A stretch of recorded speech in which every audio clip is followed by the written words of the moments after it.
Well, hello, Internet. Welcome back after a short hiatus to Kenter at Your Own Risk, starring the illustrious Kent. Say hello, Kent. Or Hello, you don't have Kent. to, I guess. Nah, that's cool. I'll do it. Hi. Hi, everybody. And me, Chris, the lowly sideshow freak, helping this guy out. Anyways, tonight we will be discussing our top 10 list of supernatural horror films from the 2000s. And we will be discussing Sinister and Sinister 2, what was great about the first one, and what went wrong in the second one. So much. So, Kent, it's good to be back. It's just the two of us this week with our list. So, I don't know. Let's jump right into it. First of all, I want to say that I've heard a couple good things about a couple movies, but I just didn't manage to watch them over the last month or so. So, I've heard nothing but good things about Dead End. I've heard nothing but good things about the movie Fragile, Demonic, The Autopsy of Jane Doe, and Ghost Stories. And again, I haven't seen any of them, so unfortunately I couldn't put them anywhere in my list or say whether or not, the good things I heard were true or they didn't pan out. But that's the situation I ended up in for those.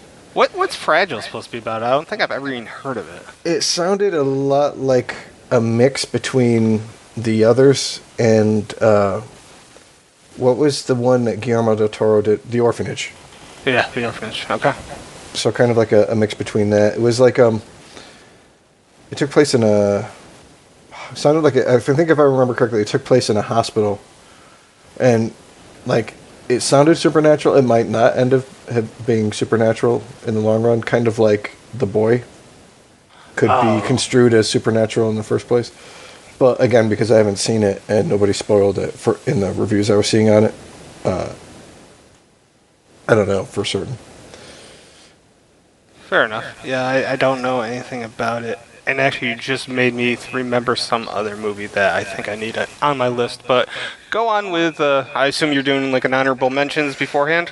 Yeah. Okay. So I'll hit my honorable mention up. I guess one of the things that came about when we were when I was making this list after we discussed it was like how broadly supernatural can be applied to as a concept. So, I mean, you have anything from ghosts, demons, otherworldly stuff to magic. I don't know, I guess. And I'm thinking about there are like a couple that probably should have made my list here that I didn't put into. But anyways, just to start from I don't even remember how I picked them, but from where I started, Cabin in the Woods. We both had Cabin in the Woods as a honorable mentions because we talked about this beforehand. It's tough. Do you actually count it as a supernatural horror? Like, what the fuck is it? I think it's one of those movies where you could almost hit it into every single bracket, just because of how it included everything. But thinking about the supernatural horror, you had the whole Japanese section where like the little grudge girl was getting banished by the school kids chanting. You had like the great old ones rising at the very end, because humanity fucked up. Sure. I mean, they never really got into why the zombies came back, but they could have been supernatural zombies as compared to scientific zombies. It's one of those films that crossed pretty much damn near every horror genre. Like, not every, but I mean, not many movies covers that many subgenres of horror. What other movie have you ever seen a scary merman in? I mean, I don't know if Sci-Fi Original Pictures may have made one, but that would be my best guess. So, going after that, Jeepers Creepers. I really liked the first one for what it was. The second one was kind of shitty. I never bothered watching the third one because just looking at the trailer kind of turned me off. But I like the idea of the creeper. I liked the way that they did what they did. I think it kind of got a little bit weaker after you saw his full demonic form. But at the same time, the fact that this dude is just murdering thousands of people to eat body parts one at a time. Yeah. was pretty good. I remember one of the worst things I ever saw was waking up right after Jay had first moved his girlfriend and her kids into the house and seeing a 3-year-old and a 5-year-old watching Jeepers Creepers and knowing that they were going to be fucking scared. Yeah. That's great. The girl was like, I want to watch the Creeper movie all the time, and she would watch it and she'd have fucking nightmares. But I saw that in the theater on the original, the night of 9/11, because me and Dom needed a mental break from the news. And so we saw that. We were like 2 of 4 people. So there was other people that clearly had the same ideology of needing a mental break on that particular day. And, watching in the movie, like, I know you can say this about damn near any movie, but it's one of those movies that definitely, it really benefited from the theater experience. yeah. Like, I remember the first night that I saw Starship Troopers. Oh, yeah. I had read the book, and I really liked the book.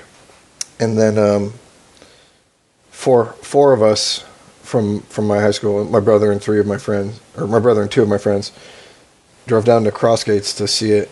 And I want to say it was like late fallish when it came out. And we came out and we were pumped. We were all like, yeah, let's get a tattoo. Let's join the Marines. And then I remember getting home, and as my buddy was getting ready to drop us off, we saw like cop cars and like fire trucks on the block that we lived in. I don't remember why, but we ended up circling around. And when we got up to my house, we found out it was my house. My house was on fire. Oh, Jesus. So, subsequent viewings, I don't think it's that great a movie. But, definitely the whole seeing it in the theater and with that group made it good, cool. I mean, I remember when we saw Episode 1 for Star Wars. And I think we made Kevin sit in line for what? Like 9 hours to get everybody tickets? Kevin Edwards? Yeah. Fantastic. And then there were so many people there that, like, they couldn't make we had, like, just 1s and 2s sitting together. Right. And, it was one of the first movies I ever saw where every single seat was taken up and everybody was excited, and it didn't matter how shitty the movie was, just there was so much energy in that theater that everybody came out happy. It wasn't until after, when everybody started dissecting the movie, that we saw how much Jar Jar sucked. Yeah, it was an experience at the time, and then you go home and then you kind of reflect on it, and you're like, ah. And you know what? You mentioned Starship Troopers, and I'll say this. I don't know what this says about me as a human being, probably not much, but I almost made Starship Troopers my first 4K movie purchase. But then I read that the transfers were worse than Blu-ray, and I was like, so I didn't spend the $10 on it. Instead, I made Independence Day my first 4K movie. I think it probably says Dina Meyer and Denise Richards. I don't know. Maybe I'm completely wrong. But No. I mean, that's a good portion of it. I thought it was funny, and Ironside, I don't know, man. I know it's not a great movie, but it's an entertaining as hell movie to me, and I don't know. There's value in that for me. Yeah, definitely. All right, moving on. My next one was The Others. I know a lot of people really love that movie. I liked it. I thought it was clever with the twist, but I didn't think it was great. Do you know what I mean?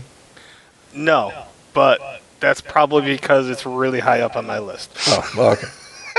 I am one of those people you just referenced. See? Yep. Then Darkness Falls. With the Tooth Fairy. The Tooth Fairy, yeah. I didn't think it was a great movie, but I thought it was an interesting take on the Tooth Fairy, and there were some cool scenes. I think it was just another one of those cases where something got overshadowed by what came out in comparison to that. I don't remember what released near that, but yeah, it was a creative take on it, and I remember for some reason thinking it was a good idea to watch it. Like this first quote unquote date I had with this girl, we watched Monster Squad and Darkness Falls, and we did not have a fall update. So, You got kicked in the NARS. as unhairy as I am, God damn it. Yeah, that was and you know what? I have Russ to thank for that quote unquote hookup. I shit you not, I gotta tell you this. We had what I thought was a decent night. Like, it wasn't flawless by no means. It was okay, though. Like, it was the first day. It was just at her place. We hooked up after watching a movie. It was fun. Afterwards, in the morning I left, and she's like, hey, just give me a call, later on tonight, or send me a text. So I sent her a text, like, I don't know, 4 or 5-ish. I was working on a movie at the time. I heard nothing back, but at the time it was, still back in the day where cell reception wasn't universal at all times. And so my phone was acting up, so I was, gave it a few hours. I text her, say early evening. I was still possibly out of bad range, so I got home. I was in good range. I text one last time. This was like midnight or so. She was a night person like me, and still nothing, so I stopped, And then like a week later, I hear from Russ, and he's like, yeah, she said that you contacted her way too much and was bothering her. I'm like, well, just fucking say hi the next time, or what? It was one of the most baffling things I've ever dealt with in life. It's one of those things where women suck.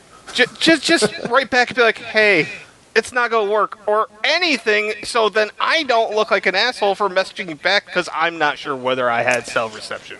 Hey, I'm just not interested. Yeah. Boom, there you. Okay, I'm not stalking you anymore. Yeah. Now I know. And then 2 years later, she friended me on Facebook. Go fucking figure. Yeah. Facebook, yeah. That's my story. All right.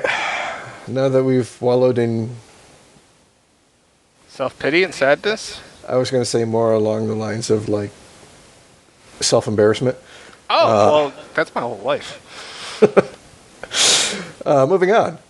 I'm going to go through the next couple just pretty quick, but I had The Grudge, Exorcism of Emily Rose, Silent Hill, Dead Silence, Paranormal Activity, Wreck, Midnight Meat Train, Quarantine, Case 39, The Last Exorcism, The Possession, The Woman in Black, Mama, The Quiet Ones, We Are Still Here, The Conjuring Part 2, Lights Out, Annabelle Creation, The Ritual, and Hereditary.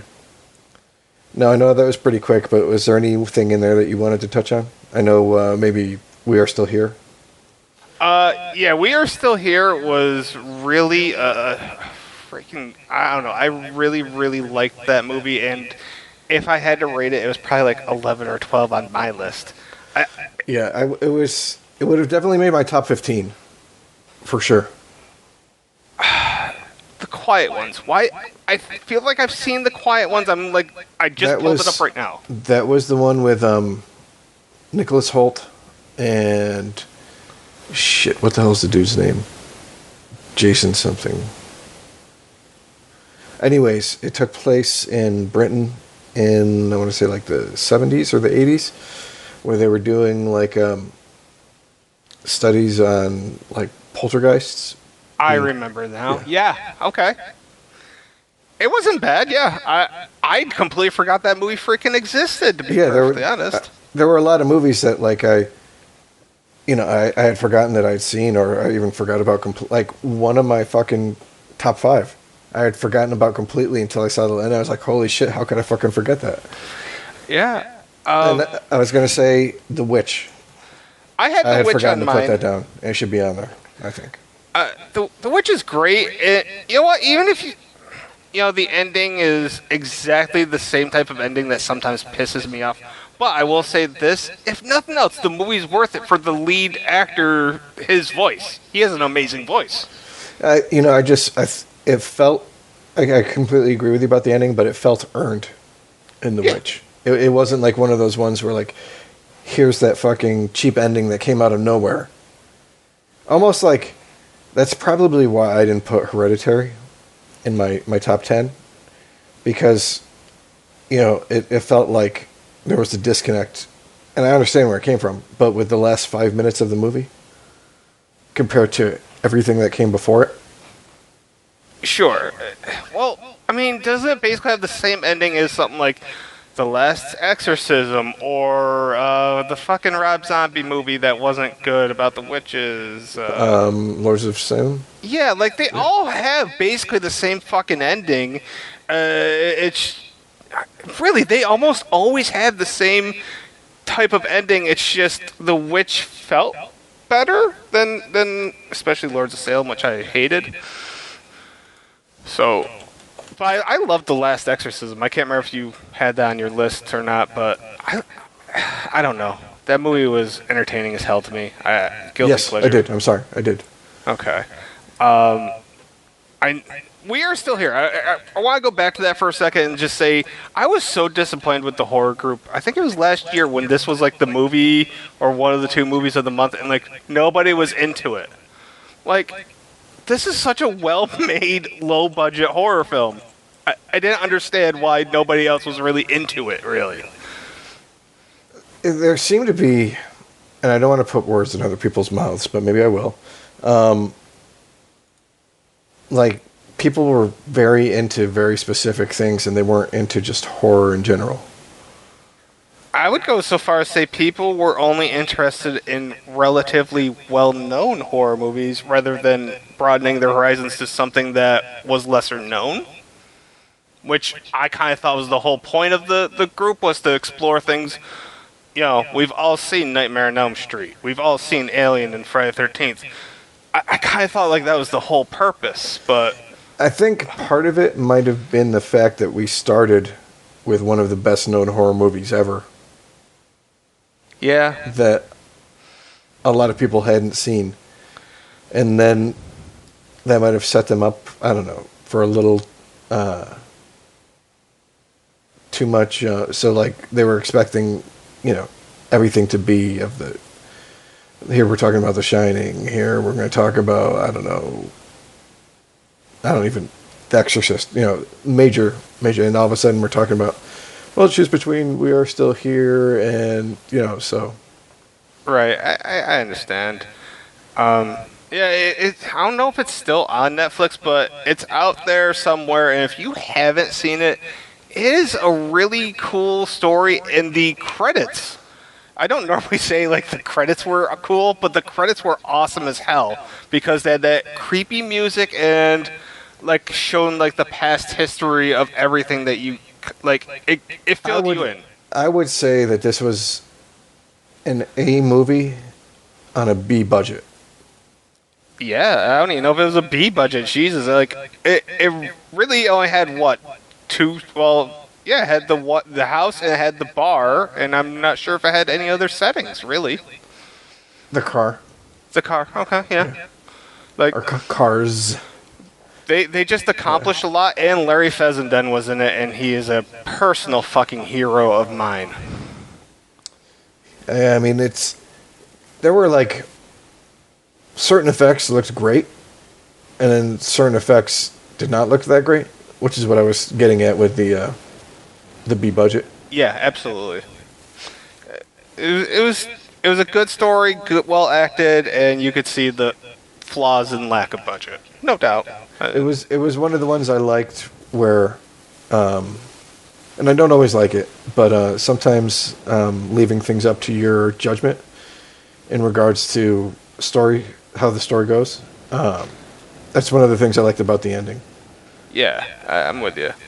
Another movie you brought up that was really high up on my list that I felt deserved a little bit of love was Dead Silence. Yeah. That was another one that we talked about actually in the blog back in the day. Yeah, well, another one that really didn't get a lot of love either. But again, I want to say that was something similar to Darkness Falls, where that released against another horror movie that was coming out, and it was. Darkness Falls might have been Saw or Hostel, something around there. Dead Silence did that come out around? Shit, I just closed IMDb.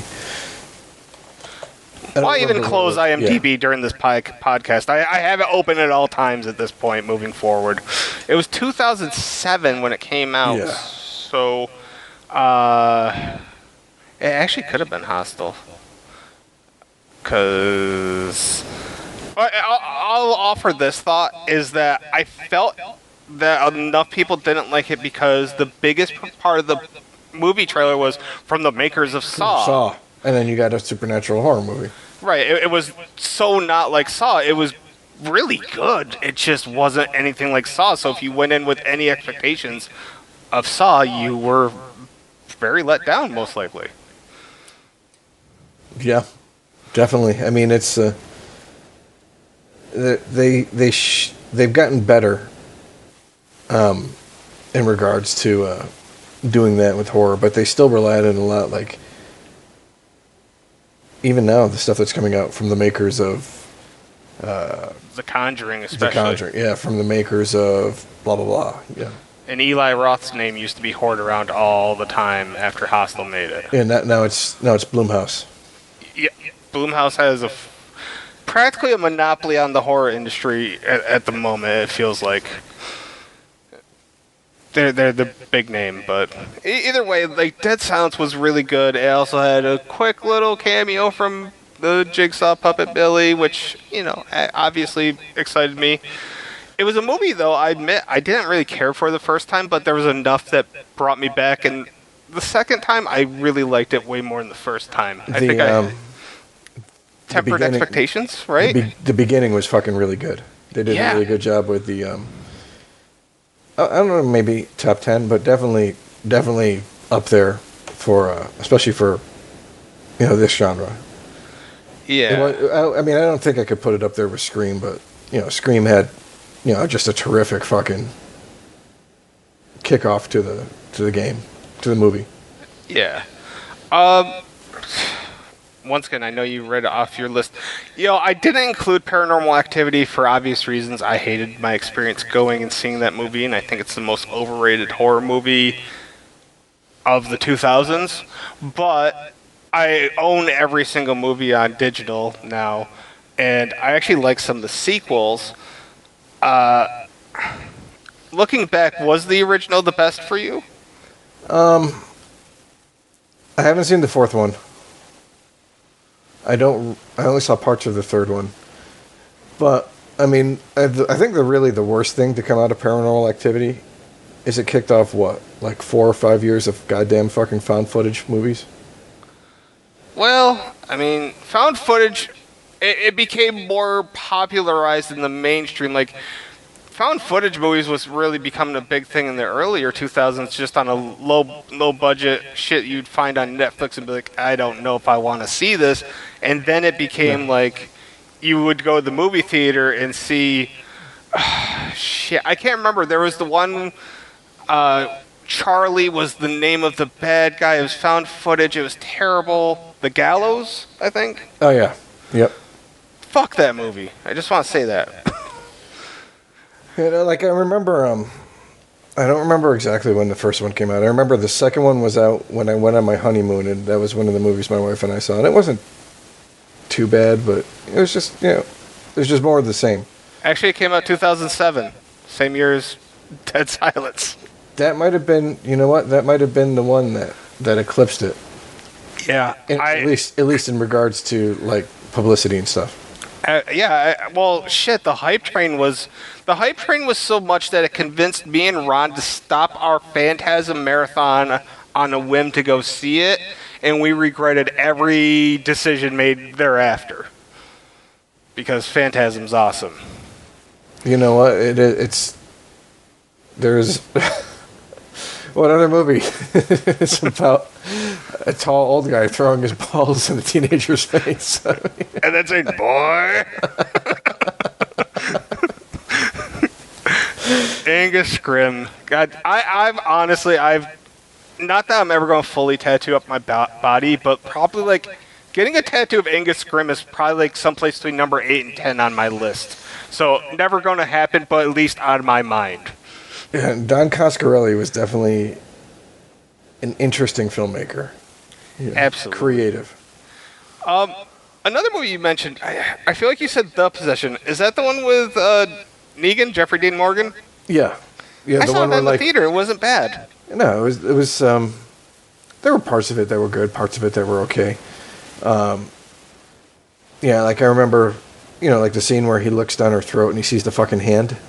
Yeah. I remember the ending, I don't necessarily want to call it a exorcism, but for lack of the exorcism was pretty well done in that, compared to say something like "Deliver Us from Evil," which looked really good when it was in the trailers, and then watching it was kind of just boring. Right. There was only one other movie that I really want to mention from your list, and then we can move along here. The Exorcism of Emily Rose was a surprisingly well done movie. I wasn't sure from the trailers if I was going to like it, but I did. Yeah, it was. It was. Again, I think that's one that was underlooked when it came out, but I think it's. I don't necessarily want to say cult following, but it definitely hits a lot of like top lists from that time. Absolutely. So I think it's something that's grown, definitely at least in the video, DVD streaming era. I would agree with that. All right. Well then, you don't want to mention anything else. We'll get into my top 10 list, and I'm going to piss you off with number 10. But I know I'm going to piss you off with it, but I put It Follows. I had it on my list as a honorable mention, but yeah, I'm disappointed. I know it fed into a lot of tropes, and you typically don't like that, but I think it was inventive enough, especially if you are of the opinion that the thing is walking up past them outside in the window right at the end, to just, it was kind of bleak. But it was, like, a lot of the ones that made my list had, like, parts that either outright scared me or, like, creeped me out. And, like, I think that whatever the hell you want to call the creature, the ghost, the spirit, the entity that they had in this thing was creepy. Yeah, I always just call it an entity. And I would say this, it was really freaking creative. I like the creativity behind it, and honestly, I'm really surprised they did not follow it up with a sequel. Like, did that not seem... Shh. Oh, I'm sorry. Hollywood, don't listen. Fine. I don't know, like, there was... I would say this. There was enough good parts that I put it on my honorable mention. I own it on Blu-ray. I own it digitally. I own the movie. It's not that I hate it. It's just that I always sit there and say, it could have been better. It could have.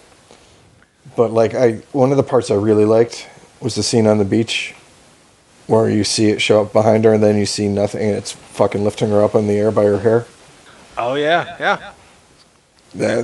Yeah, and I start thinking about it, and I'm like, how would I get away? And then I think, I'm like, oh, I'm married. I don't have sex anymore. I don't have to worry about this shit at all. I'm fucking safe. Good See, old and married life. that's like basically the only one out of these top 10 that I can say I'm completely safe on. So. Fair enough. Yeah, you're good, and yeah, I don't know. I respect the fact that you put it on your top 10. I just didn't have it nearly that high. I probably had it in my 20s. Yeah, I mean, again, it probably could have made 11. There was a couple. Like, I want to say, like, maybe 10 to 15 was a harder list for me than 9 to 1.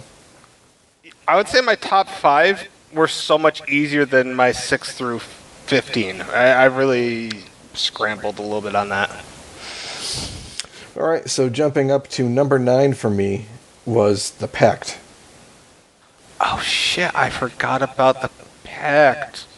Now looking at this movie, and looking at the cast of this movie, it would be completely okay to believe, hey, holy shit, Casper Van Dien's in it, it's automatically a shit movie. But no, he actually does a decent job for once, or maybe twice, in this movie. But just the whole idea of there being a ghost and a serial killer and never quite being sure of which one was responsible for what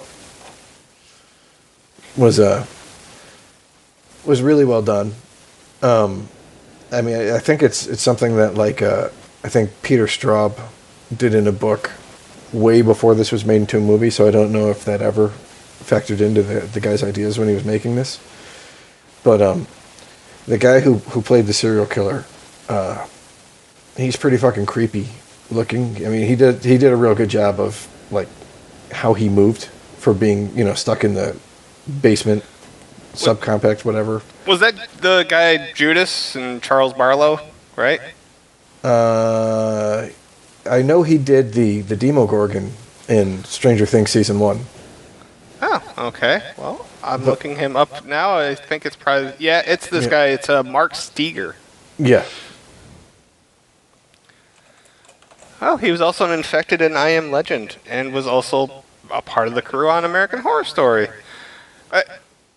I liked this movie enough that I was willing to. I've shown this movie to like 2 or 3 different people. Like I always try to pick a movie to watch with somebody that I think that they'll enjoy it. And so far, I've never heard a complaint from anybody that's watched The Pact with me because it was a really smart, well-written movie, and I loved Stevie in it. Yeah, I mean it's it seemed to me to be like I want to say it had like a B cast, B director, B bunch of everything, but it was one of those situations where everything clicked and it came together and it was better than the sum of its parts. Would you go so far as to say that I've often thought about this. I wouldn't want this honestly with an A cast because I don't know. I kind of just liked how it was done. I don't. Yeah, no, definitely. I mean, and I want to say some of the people have gone on to become more famous since then. Some of them have basically become genre fixtures.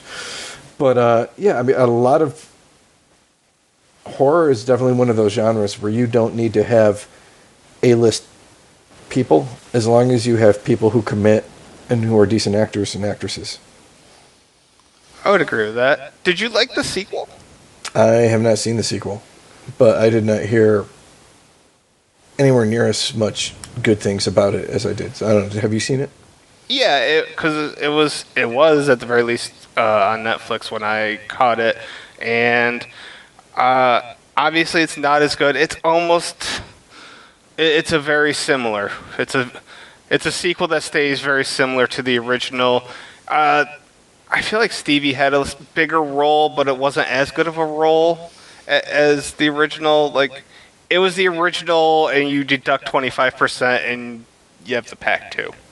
Gotcha. Well, okay. My number 8, and I'm not sure if you've seen this one, but it was Oculus.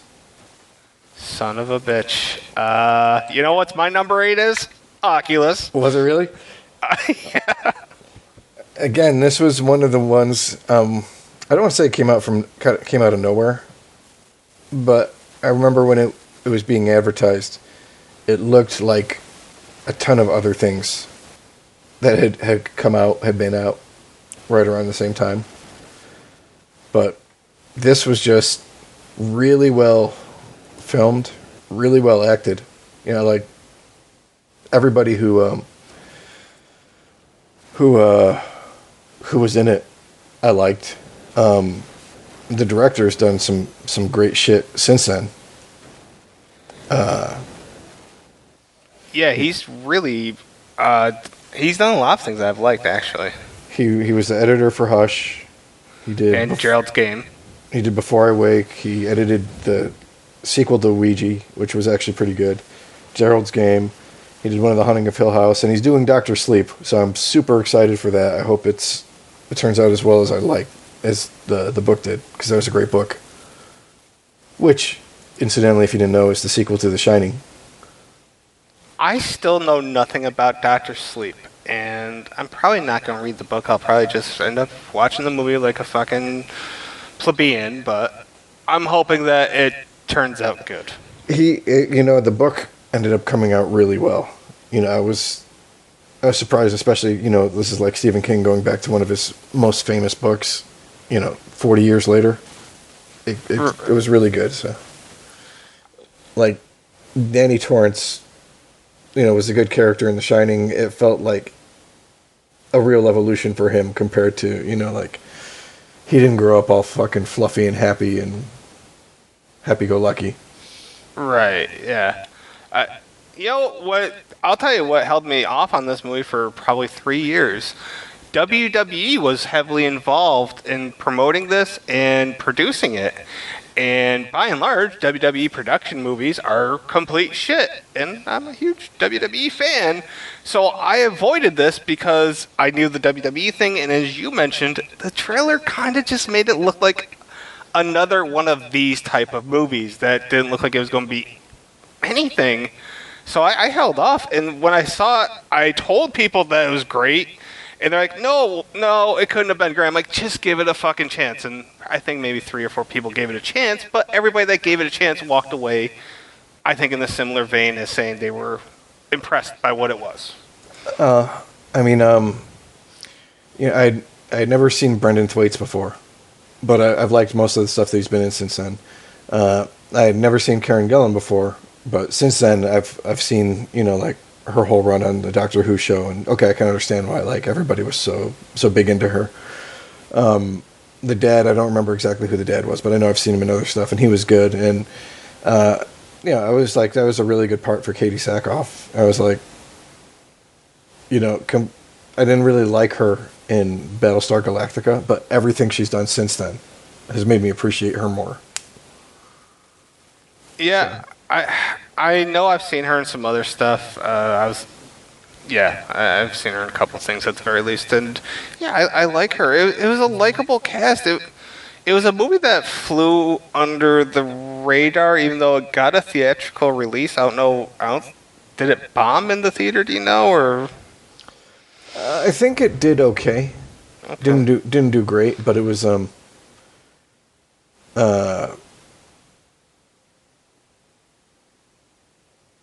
yeah, I think it was just kind of middle of the road, in regards to its box office. Fair enough.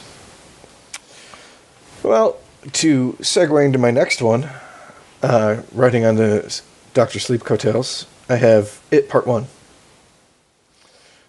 I loved the miniseries back in the day. It was probably one of my favorite early Stephen King adaptations. I went and rewatched it recently, and parts of it were still good, but yeah, it didn't age well. I mean, I still love Tim Curry as Pennywise, but looking at a lot of the special effects, you're like, yeah, okay, why did that scare me 20 years ago, 25 years ago? I'll offer this. Do you think that... I think part 1, the first half of the original, aged way better than the second half. I thought the second half, when I watched it, was kind of painful a lot of times. Well, yeah, I mean, part of it is anytime you put an adult or an adult-sized person up against kids, even if he's a monster, if he's not a monster, there's an element of menace that you don't have when you put a clown up against 9 adults. All of a sudden when you're seeing a whole bunch of balloons in the library when you're adults, you're like, what the fuck, why the hell is this scary? Taken out of context with the kids. That being said, they did a fucking good job of bringing it right from the get-go in it. Like, okay, you didn't really see too much of the violence in the original miniseries. This, as soon as they fucking ripped Frankie's arm off, I was like, yeah, okay. They're showing what the fucking stakes are for real in this. Did you say Frankie? Wasn't it Georgie? Georgie, whatever, Georgie, Frankie. Come on. Georgie. No, okay. But you, the little kid, his little brother, with the fucking boat. Dude, I have a Funko Pop figurine of Georgie Denborough is his name. Yeah, without his arm? No, he has the little paper boat in his hand. Actually, I have Pennywise, then Georgie, then another Pennywise. And it's like Pennywise with blood on his mouth, like after he feasted on Georgie. Like, I have it arranged particularly that way. So, I mean, I know there were a lot of people who were who liked it. You know, it did really well. And then there were a lot of people who liked it, but were like, "Oh, it's too different from the books." But I think it worked out a lot in regards to some of the changes. Like in 2018, 1950s life doesn't make as much sense to everybody as 1980s life does. So updating the setting, I think, worked in its favor. I mean, think about it. Like, 1950s to us was like mythical time because 20, 30 years before we were born. Now, 20 or 30 years later, what is that going to mean to, an 11-year-old? That makes sense. Yeah, I agree with you. It was one of the best done remakes to come along in a long while. And it's the thing is, people can't grasp the concept that just because you like the new one doesn't mean that you have to bash the old one. You can like both versions. You don't have to pick a side. Like, you can still have fond memories of the original and still say this new one's really good. Exactly. Yeah, I mean, like, the other thing was, and one of my buddies down here brought it up to me, is like, it has the most vicious rock fight I've ever seen in a fucking, like, I'm surprised people didn't fucking die when they were filming that. That was brutal, yeah. I'm like, I hated a bunch of kids when I was growing up, and I would never have thrown rocks at them like that. That was fucking, damn. Yeah, that was gangsta, if you will. I agree completely. I also, because I'm probably going to forget when we talk about Sinister, but I just read, I didn't know this, that James Ransom, or whatever his name, Ransom, yeah, he's going to be in part 2 as Eddie. Yep. Yeah, I'm excited for that. It's a great I am too. cast. It is. It is fucking. I saw a shot of them walking down the street. I'm like, wow, that's like probably one of the best gathered casts in. Did we have this discussion before? You're asking a person with a terrible memory. I don't remember if one of our podcasts we talked about what was like the best ensemble cast, and we were talking about. We did talk about. And I was like, I think It Part 2 will probably definitely beat It Part 1, and maybe something like Scream, or Scream 2, or I Know What You Did Last Summer. Yeah, because I was making an argument for Scream 2 being the best collection of talent in a horror movie. I know I had that conversation. Yeah. I think It Part 2 might actually beat Scream 2. I'm all for it. Like, I'm not opposed to any. Like, I have high hopes, and I'm really. Hell, this is probably the only movie I'm going to see this year at the theater. So, there you go. All right, then to move on to my number 6, and I know we talked this to death, so I won't hit it up too much, but I fucking loved The Babadook. Yes, so did I, and it's on my list, and I have the special edition Blu-ray that has the pop-up book to it. Fuck that shit, dude. That would have been burned like before I opened the box. Like, you open the cover and it pops open. I'm like, oh my god, this is great. It was well worth the extra, I don't know, $5-10, whatever. I was like, yep. And once again, since I mentioned it with Angus Scrimm, the Babadook's even higher up on potential tattoos that I really want to get. Love the Babadook. So, I mean, we talked it to death in the month we did it, so I'm not going to go into it too much, but yeah, it's just a great movie. If you haven't seen it, go out and fucking see The Babadook. Alright, my number 5 was the one I had completely forgotten about until I fucking was looking at lists, but I don't know if you've ever seen it, Session 9. God damn it, that was like my one thing. I was like, I'm going to have it. Chris will not have fucking Session 9. Yeah. God, hey, that was fuck you. Such a fucking good movie. And the greatest scene in any film I've ever seen is him just doing, hey, fuck you. Such a good movie, and like, I can't believe it. You know what? It's because it wasn't flashy. It wasn't really over the top. It was just such a subtle, subdued movie, that I think it loses out to a lot of more over the top horror movies when lists are being made and people forget about it. But goddamn, what a scary movie to make on a fucking string and a prayer. Just relying on solid acting. Yeah, I don't even remember if the like the tapes they listened to were real or not, but if they weren't, just solid voice acting. Yeah, this opened the gate for what the fuck was that movie with John Cusack? Are we talking about Identity? Yeah, Identity got some props, but I mean, this happened before Identity, and this was. I always thought that whoever made Identity saw Session 9 is like, yeah, let's make this movie. Yeah. And this is definitely top 10 movies that I've shown other people because it's who's seen Session 9. It's not for the mainstream audience, so it was like an easy movie for me to be like, I know you haven't seen this, let's watch it. And I've never had a bad reaction to this movie, which is also why I anticipate you hadn't seen it. I own it. I own it on DVD. I don't think it's on Blu-ray. I don't think so. I don't think there's been a Blu-ray release yet. And the main dude, I always forget about him as an actor until I see like a trailer with him in it or something, and then I'm like, that's where I fucking seen that guy from before. So. Yeah, storytelling. I don't know. Everything about that was good. I don't know. Very, very good movie. Yeah, one of the scenes that sticks with me is when he's down. The one dude's down in the basement, and the lights just start going off, and he's running, trying to stay ahead of it before he gets lost on it. That's kind of scary. I put myself in that position. I'm like, fuck no. Hey, dude, in a fucking abandoned insane asylum? Yeah, fuck no.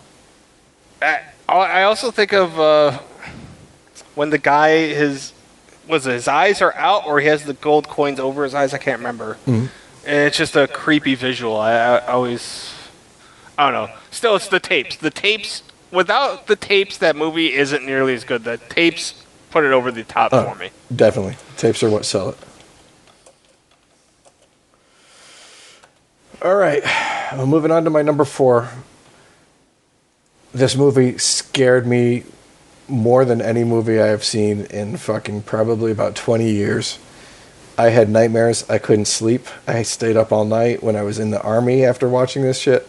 And I had to work the next day, so it was fucking a goddamn long day. But The Ring scared the fuck out of me. I'm not going to lie.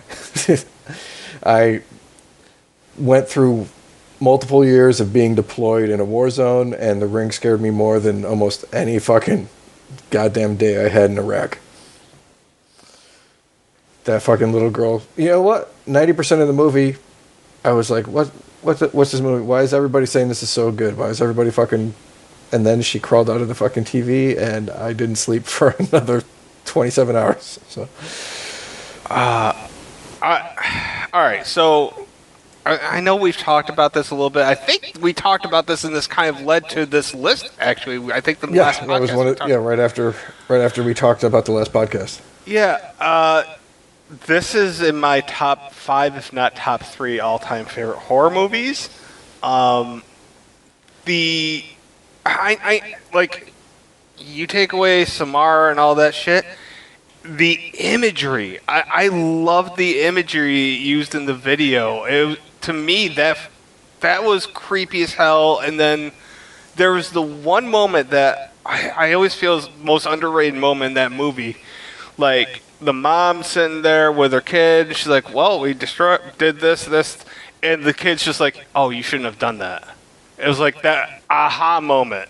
It was like, oh, this is going to get good. Yeah. Fucking love that movie. Yeah, it was... I don't know how much higher praise I can give a movie is that it scared the shit out of me. Did you see it in the theater by any chance? No, I watched it. I was alone in my barracks room. It was like... I want to say I started around like 10 o'clock with the lights off. Everything was dark. And like I said, I couldn't fucking get to sleep after that. I was like, gotta watch happy movies. Yeah, and then like I finished watching, I forgot what, like South Park or something, and I was like, okay, this is not fucking working. I feel bad. I went to the movie theater with two friends, and one was a girl who does not really enjoy horror movies by and large, usually kind of scared of them. So I, in hindsight, kind of feel bad, but I had no idea it was going to be as scary as it was. I just thought, it'll be a fun movie. Probably scarred her for life. I don't know. I'm okay with it either way. It was also the first thing I'd ever seen Naomi Watts in, so. Love Naomi Watts. Yeah. So, to move on to that, my next three are kind of mainstream, but I really like them, and I liked the production value, the acting, and just the storyline in them. But my number three is Insidious. I know you're not a huge fan of that, if at all. Right. Yeah. I'm not. But I really enjoyed it. I really like Patrick Wilson and Rose Byrne. And Lin Shaye. Yeah, Lin Shaye's definitely. I am glad that she's managed to keep her career alive in horror, and not really compromise. I feel that Insidious rejuvenated her career, made her more of a household name again. I really think it did. I mean, if you look now, she's having her name above the movie titles, and so I forgot, I saw something recently that looked like maybe direct to video or not getting like a limited release, but it was Lin Shaye's blah blah blah, whatever it was that was coming out. So, but yeah, I thought it was creepy. I like one of the my best memories of watching Insidious for the first time was my wife was sitting on the couch watching it, and when the movie started, she was just sitting on the couch normally.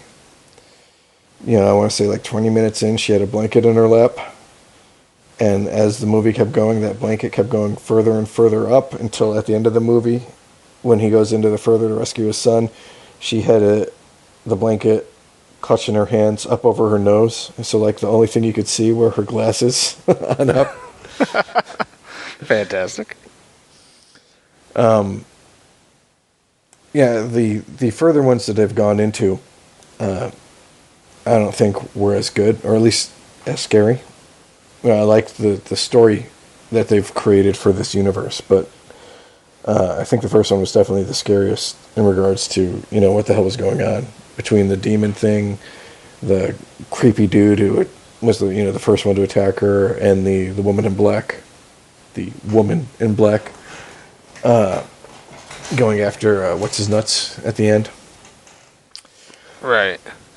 I don't know. I've already said this before. My biggest gripe is jump scares for the sake of jump scares. If you throw away the jump scares, that probably I would actually really love that movie, because there was a lot to love about it. But yeah, I got so frustrated with the jump scares that it's frustrating to me. That's how I can sum it up, because there's a great movie there, but I can't enjoy it. So my number two, incidentally, also has Patrick Wilson, and we're talking about The Conjuring, which I know a lot of people hated on it when it came out because it was so mainstream, but I think it was a fucking great movie too. And, just good performances all around. I mean, we've got the whole Ed and Lorraine Warren universe now, but, despite what you want to say about any of the sequels, like Annabelle in that fucking first movie was fucking creepy as shit. Unfortunately, I didn't like the first Annabelle. I've heard pretty good things about the second one, though. Well, I'm talking about when when they did the Conjuring, and it opens up with them telling the story about, Ed and Lorraine are talking about how they met the two girls who had Annabelle and how she came into their possession. That's an incredibly underrated horror movie opening scene. By the way. Yeah, definitely. And Yeah, just like the scene where what's her Lily? Can't remember what her name is off the top of my head now. Is on the stairwell doing like the clap game with her kids, and the two arms reach out around her and clap around her. Like that fucking freaked me out when Lily Taylor when we were in the theater. I saw that one in the theater. I was like, they did a really good job of making a mainstream horror movie scary. I mean, I would say that was what its success was too. They made a mainstream, high budget horror movie, and they made it scary. Yeah, I mean, it had a terrific cast. I 100% believe Vera Farmiga is one of the top 10 actresses that I see. I like Patrick Wilson. I like Ron Livingston. I like Lily Taylor some of the time. This time it worked really well for me. Haley McFarlane I like too. Just everything about it really, really, really resonated well with me. And it kind of actually got better with repeated viewings for me. I mean, I think the one part that I find is kind of, I don't want to say bad, but just a letdown compared to the rest of the movie. It's just the ending. You know, like the final confrontation feels. Do you know what I mean? Here's a question: which final thing was worse, that or Amityville Horror? Which version of Amityville Horror? Well, let's go with the original. I don't want to talk about the remake. Well, I mean, there've been what, 5 remakes now? Yeah. I feel they were both like similar level of disappointment. You know what I mean? Yeah. Yeah, I agree with you. I agree that the ending's probably the only thing that I really like. I think Conjuring is a better movie than The Conjuring 2, but I think The Conjuring 2's climax felt much more like there was much more at stake than The Conjuring did. I would agree with that. Yeah, yeah. The only other thing, actually, I can't even complain. The Conjuring, and I know this is like a really random thing, but the jump scares, there was only a couple versus Insidious, and there's like a really weird fine gray area for me where like 1 to 2 jump scares I'm okay with, but beyond that, I think it's lazy. What I don't like is when there's a jump scare, and then after you jump, before you come down, there's another jump scare. Oh, yeah. Yeah, I don't... At my age, with my heart, I'm not down with that. I mean, it's really successful sometimes, but at the same time, I'm like, fuck you. Fuck you, director. Right, like, immediately flip off the screen and be, like, pissed off. Okay, and then for my number one, and this last month really far, I fucking love Sinister. Like, just everything about the movie did it for me. The sequel, not so much, but like the first one, the sound, the editing, Ethan Hawke, Bagul, you know, just overall, it fucking, it really got me. Like, I remember I was sitting there, the very first time I was watching it, I was watching a pirated copy, and I was at work, and I was at one of the posts that was outside by myself with no backup anywhere near me, and it got to the part where he's looking at the tape where the old versions where Bagul is in the background, and he turns and looks at him through the film. Yeah. And my copy died right at that spot.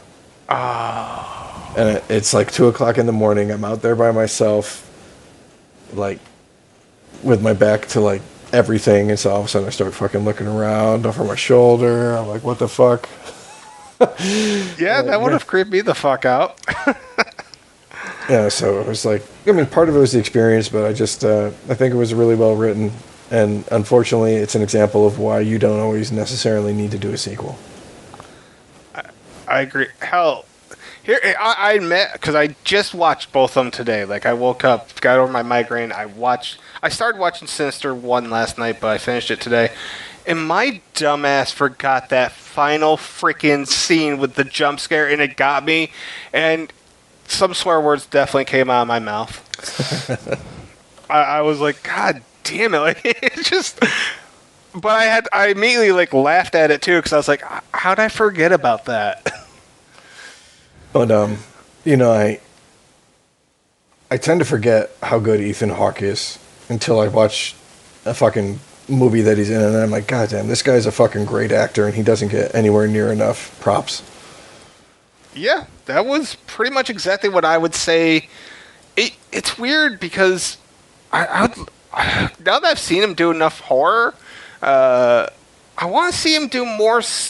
I'd like to see him do more horror, but whatever. Just get the man more roles because he's criminally underrated. Yeah, I mean, when you think of Training Day, you always think of Denzel, but then you forget, oh, fucking Ethan Hawke was really good in that too. You know, Ethan Hawke was in that was a horror scene that he was in. That one scene with the, I don't know, the Latino guys. Like, you ever had your shit pushed in, Holmes? I've had my shit pushed in. Fucking Cliff Curtis, man, nailed it. Like, that guy's fucking great too. Yeah. Yeah. Yeah, and then I think about like the I think the whole reason that the first Purge actually got sequels made was probably in good portion due to Ethan Hawke. Yeah. Oh yeah. The first Purge movie itself wasn't even that great, but because of his star power, I think people saw it, and the idea was there for it. And it's one of the few examples where I think as the franchise progressed, they improved upon it in some way. Definitely. Yeah, so I mean, there's my list. Fantastic. All right, I'm gonna quickly try to go through my my honorable mentions. I apologize. There's going to be some that are repeats. I'm going to try to avoid them as I go down it. Conjuring 2, I do feel is a good movie, just not top 10. Yeah, I really like The Nun. It's creepy Yeah. as fuck too. Not necessarily the movie, but the character. Yeah. I had The Orphanage on there because that was a really well done I movie. fucking forgot about that one. Okay.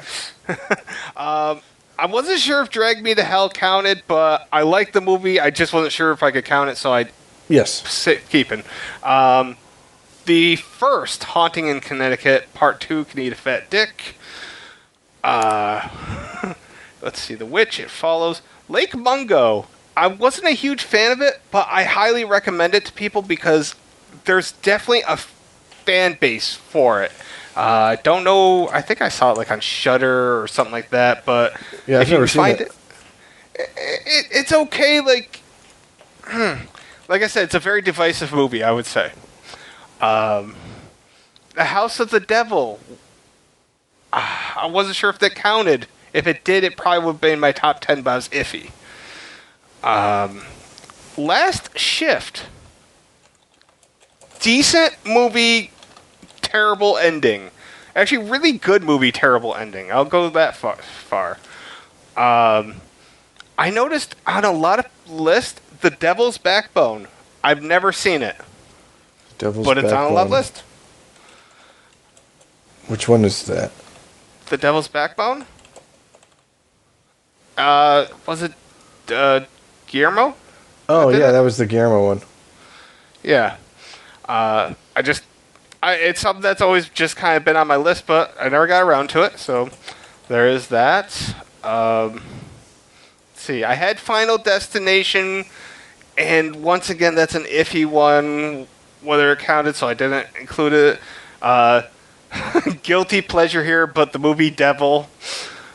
No, I heard a lot of good things about that.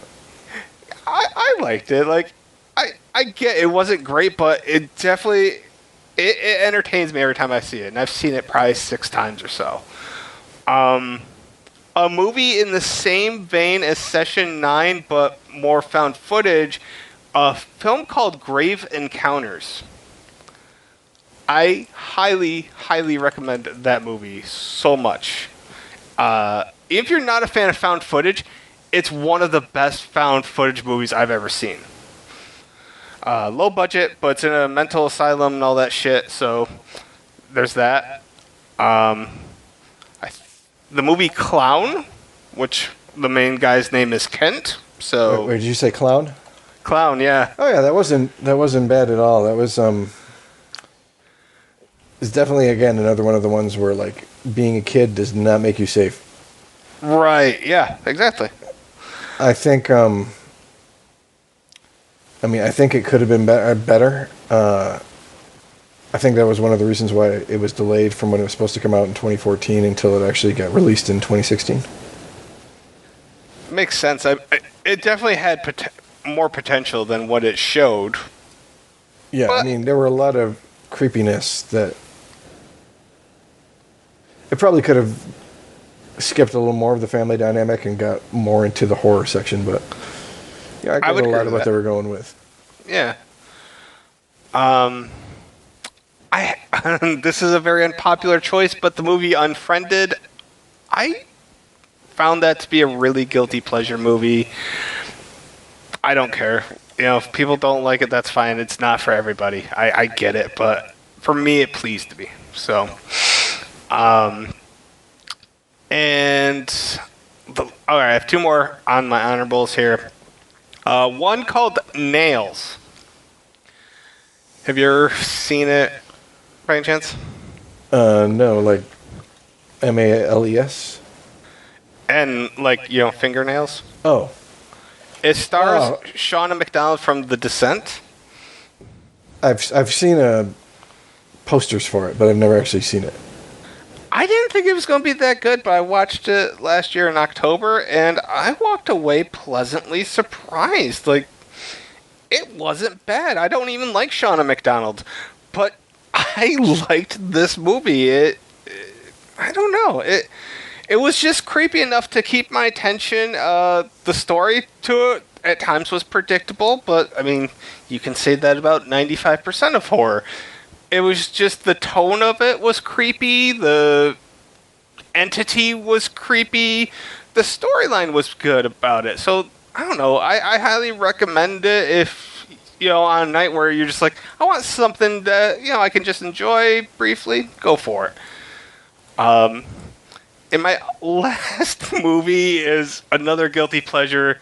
It's a movie called Don't Kill It, starring Dolph Lundgren. Yep. Yes.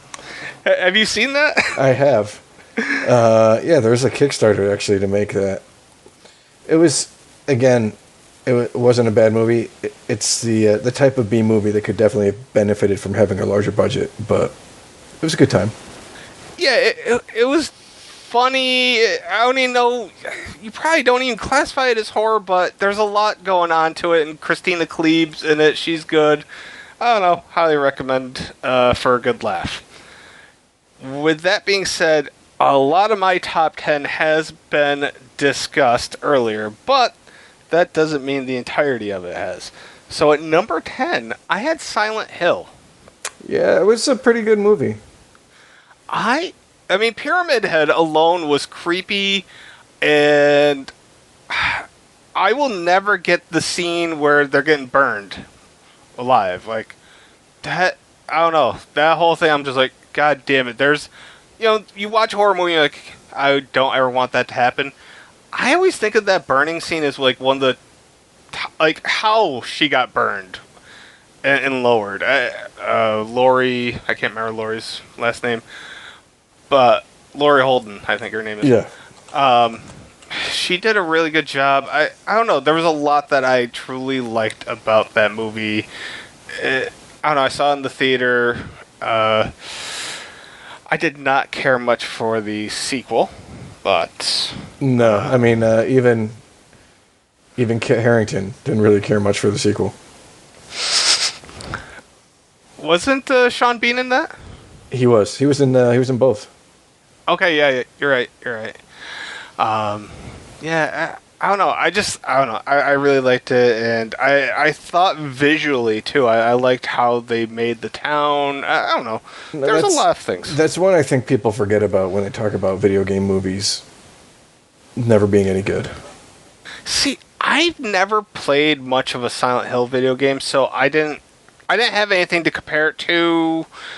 I just kind of saw it as a movie rather. I didn't have it. So it was kind of like Resident Evil. I'd never played a Resident Evil game before seeing the movie. Surprisingly, it was pretty good. It didn't really. It combined stuff from like the first 2 or 3 Silent Hills, but it was it wasn't a bad movie. Excuse me, by any means. So I have no idea why it's got a 31 on Metacritic, but fuck those guys. Metacritic and Rotten Tomatoes. I don't. I struggle finding any place that I trust judgment. Like if I'm looking on IMDb, I add 1 to 1.5 to any rating and consider that probably where I would score something. On a really random related note, on the Nintendo Wii, there was a Ju-On video game, and you just kind of walked around with a flashlight, right? Mm-hmm. You could activate the second controller and move it or hit a button. You could do all sorts of things, and that would cause like a ghost to suddenly pop up and scare the person playing it. I thought that was a really great gimmick at the time.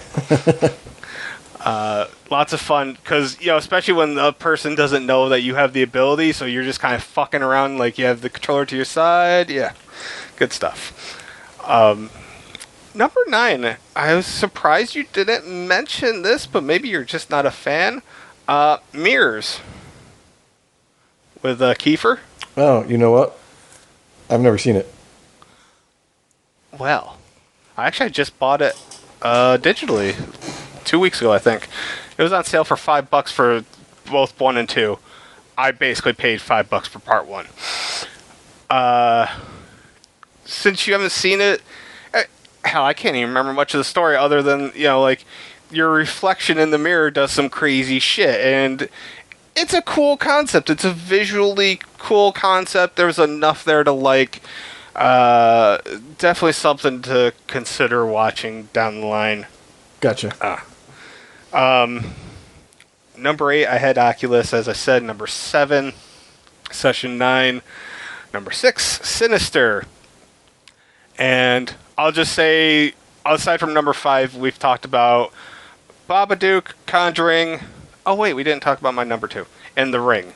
I had The Ring at number 1. Yeah, I mean, originally when I talked to you last month, I was like, The Ring is going to be my number 1. But I was like, I think the other 3 edge it out just in terms of what I like. The Ring definitely scared me more than any of my top 3, though.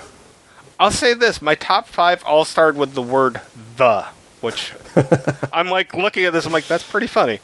My number 5 is a remake from an I can't remember. I think Korean film called Tale of Two Sisters. I'm talking about The Uninvited. Okay. You ever see it? I've seen A Tale of Two Sisters. Okay. See, I haven't seen Tale of Two Sisters, but I'm pretty sure it's very close in storytelling, and I mean the same twist at the end, if you will. Yes. I just thought it was a really inventive take on it. Like, I'm sure it's been done before. It's not that... but the way that they paced the story and everything, it was all there for you to... you could have picked up on it instantly, if you wanted to think about it that way. But they did it so well that the twist at the end was really a welcome twist. A lot of horror movie twists don't get it right. This one, I thought, did. And, shit, I can't remember who the main chick is. I think she became semi-famous, at least, didn't she? It was, she did Sucker Punch. Emily Browning. Yep. Yeah, I don't know. Oh, and Elizabeth Banks was in it. God damn. She was a stepmom. Yeah, I remember seeing this. Again, there was one that I hadn't actually seen, so I couldn't. Fair enough. Couldn't rate it. Gotcha. Once though, if you've seen Tale of Two Sisters, it's probably gonna be basically the same. And my number 2 movie was The Others. I think before the podcast, we were talking about this, or some point we talked about the others, and I am, in fact, one of those people that have a raging fucking clue for this movie. Another good twist that I didn't see coming. I don't know. I'm sure there are people that saw it coming, and whatever, that's cool. I just like the storytelling aspect. I don't think there were any scares in the movie. The pacing at times was slow. I really remember it being creepy, but not, like, scary. Right. I liked... I don't know. I just liked the pacing. I liked... I think it may have been a little long. I'm not a huge Nicole Kidman fan, even. But, I don't know. There was enough there that every time I re-watch it, I always give myself a couple years in between watching it, and every time it's always just a pleasant experience, and it was just high quality without much scares. But it kind of, I felt it fit our criteria. Mm-hmm. So, yeah, that was, like I said, most of the stuff that I had, we'd already covered ad nauseum, and I mean, really, looking at some of these lists online, there are so many other movies. But I mean, it's a good genre. It's a good subgenre of the genre, if you will. There, like, I feel like there's more good movies in this subgenre made from 2000 to present than there was prior to 2000. Probably. I mean, if you look at 20 years, then maybe. But you start going back to the 70s, and there were a lot of good supernatural ones in the 70s, too. I mean, Rosemary's Baby, Exorcist, Omen. You know, it's just three off the top of my head that all deal with demons, not even getting into ghosts or anything like that. So. And the original House on Haunted Hill. Oh, the House on Haunted Hill, Shining. I mean, yeah. I was pissed the remake of House on Haunted Hill was 1999 because that was going to be very high up on my list. Yeah, I really like that movie. You know, it's a guilty pleasure because it was definitely a popcorn horror movie. But yeah, I like Tay Diggs. Yeah. I'm adopted. The whole thing was actually really, really good, and goddamn, the sequel was not good at all. No. Yeah, so that kind of sums up my list. I guess we should probably get into an actual chat about Sinister, since you and I both recently watched it. Yes. So, one thing I noticed in my recent rewatch, and I think stuff that gets overlooked a lot in horror movies, is that the sound within the movie can make or break, I guess, how scary it is. It goes along with the ambiance and creating, and the filmography, and creating, memorable scenes and stuff. And rewatching both movies back to back, Sinister 1 had fucking excellent sound design and scoring, and they knew when to pull back, so there was no music. The timing was really good in part 1. Exactly. Not to mention that the kid ghosts were all completely silent. Big improvement. Well, it's much better. I don't want to say improvement. You can't say improvement, but you know what I mean. A lot of what you were seeing in the first one, especially when it's just Ethan Hawkins watching the videos with the sound, you don't know if that's sound that he's hearing or if that's just a soundtrack that we're hearing to underline, the impressions that he's going through. Whereas they completely negated that in Sinister 2 by making that record play the entire time that every single video was playing. They had the kids talk. They had music be a part of the whole thing. And I really think that's part of one of the reasons why it didn't work. Like, a lot of the jump scares had to do with sound in Sinister 2 rather than the few that they had in the first one. Wouldn't you say, Sinister 2 kind of came in with the handicap, though, because by now we know what the end goal, we know the premise. So I feel like it was a handicap going into it, so they just said, we're going to make these kids talk. We're going to add this audio to try to differentiate things. And although it didn't work, like, there was nobody, like, watching videos. Well, the kids kind of were, but the kids were watching it with other kids. It just... I don't know if the silence... Do you think the silence still would have worked in Sinister 2? Well, I think part of it, too, was the fact that in Sinister 1, we had a single point of view character. It was just Ethan Hawke. Everything we saw was through him. So when you realize that at the end, as it's happening, that his daughter has been watching all of these tapes and that she's come under possession of a ghoul, and you're realizing what's going on at the same time that he and his family are being murdered, it kind of punches it home. Whereas right from the get-go, we know that one of the kids is being forced to watch the tapes. The twist that it was the other brother that they were trying to prep, right, is a twist, but it's not anywhere near as big of a holy shit moment as the first one had. For all intents and purposes, Sinister 2, not that I would have encouraged it, but I mean, Sinister 2 could have just been everything from the daughter's standpoint in the first one. Because her story really wasn't told. Like, we basically got it from the Ethan Hawke perspective.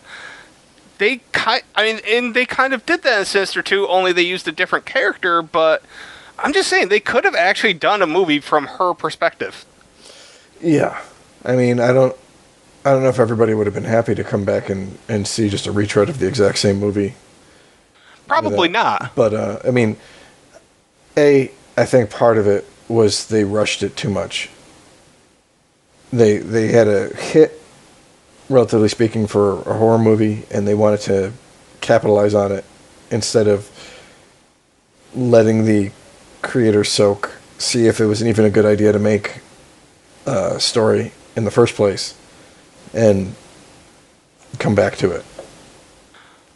I want to say that one thing that stood out to me in part 2 is I feel they just went for it rather than... I like the idea that Deputy So-and-so was smart enough to go around burning the houses. You could have actually left that storyline if you had confidence in Sinister 2 being successful and leaving that storyline for even a part 3. Because it was a cool subplot that didn't get much attention. I liked that idea, but it just kind of got shoved in there with the rest of part 2. Yeah, they... One thing that I know a lot of people hit on when Sinister 2 came out was like the fact that, Shannon Sossaman and James Ransone are basically the two big names, and she hasn't really been anything major since maybe, what was the one with Heath Ledger? The Order? Oh, okay, yeah. And he's never really headlined anything, but I didn't think he did a bad job. In fact, I actually liked what they did with Deputy So-and-so in the sequel. Like you said, he wasn't stupid. He knew what was going on. He did his best that he could in order to, keep the shit from spreading, unlike a lot of people who just make stupid mistakes, stupid decisions in a horror movie just in order to set up the plot. Yeah, his character, I don't want to say was flawless, but I mean, he was a very well-written horror movie character.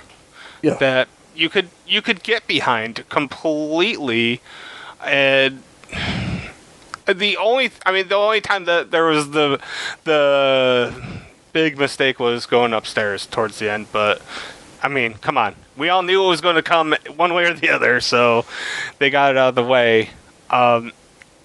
Speaking of the ending, I'm sorry, but was I the only person that was laughing towards the end when, like, everything was, like, flying around? And, like, there's 5 kids, yet the 5 kids are everywhere. Like, no, those kids aren't upstairs and downstairs and We know that there's a finite amount. We know that there's 5 kids. They weren't going to be able to do everything all at the same time that they were showing, and it just became silly to me. Yeah, no, I agree. It's same thing, like, the whole Bagul fucking, like, the jump scare at the end of the first one kind of worked, because he had been, he just walked out of screen on the movie camera, and then he pops up outside of it. But just popping up like he did at the end of the second one, I was like, come on. Yeah. And that leads me to a whole other thing that I really have to make fun of. And this is weird for me to say because I'm a huge fan of the Saw franchise, but my God, like, the first movie had some reasonable stuff. Like, it wasn't completely reasonable, but you were like, okay, they drowned the family, they tied people up in the car, they burned it, whatever. Then part 2, let's hang people over water and have an alligator jump up and bite them.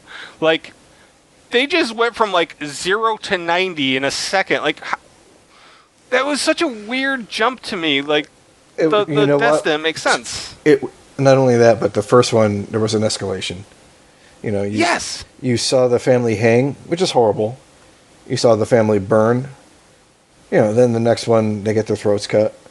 Then the one after that has the fucking kid driving over them with a fucking lawnmower. So each one is getting considerably more personal and more violent. And this one, you go from the alligators killing the people over the water to, then what was the second one? Was it the electrocution? The electrocution was either 2 or 3, yeah. Then you go to them just being left outside to freeze to death. Then you go to the rats eating out the fucking stomach. So I mean, it was just like there was no escalation. It was all over the place in regards to violence and where it was going. Yeah, that kind of irked me. I didn't need. That's why I threw in Saw, because Saw kind of kept trying to up the ante, so to speak. But they never. I don't want to say that they never. Part 6, they definitely did. But like, this just jumped up a scale for the sake of. I don't know. It was violence for the sake of violence instead of telling a story. I'm not sure if the film's told that great of a story. Like, it didn't make a ton of sense to me. And I mean, part of the mystery of the first one is when he's watching him, who the fuck is filming it? Where the hell is this kid? And then, every one you see in the second one, it's the fucking kid. It's the kid filming it, and they show it that it's the kid filming it. So, yeah. Well, not in every single one of them, but there are certain parts in a few of the movies where you see like the kid, where he's getting his shot set up from and all that shit. So I would also say I was disappointed. Like, I like that they talked about in part 2 they talked about, I'm trying to find the guy's name, fucking Vincent D'Onofrio's character, the professor. And like in part 2 they talk about him, but like he's not there, which I understand he's not going to be there, but that could have been such a cool extra storyline that just went nowhere. And that's disappointing to me. Well, I think they were, because I just read something recently, and that they were planning on making a part 3 if part 2 was successful. So I think that the whole Dr. Jonas and the CB radio and all that shit would have come up more, because he's like, it's like, Jonas is missing, nobody's fucking seen him, I got all this shit delivered from him, kind of stuff. So yeah, the radio definitely seemed like it was going to be a major plot point if a part 3 was to come about.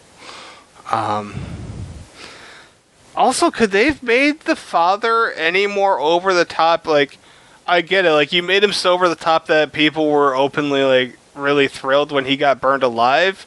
But it almost seemed like the whole thing seemed a little much. Like, worse than Walking Tall. He was like fucking Snidely Whiplash.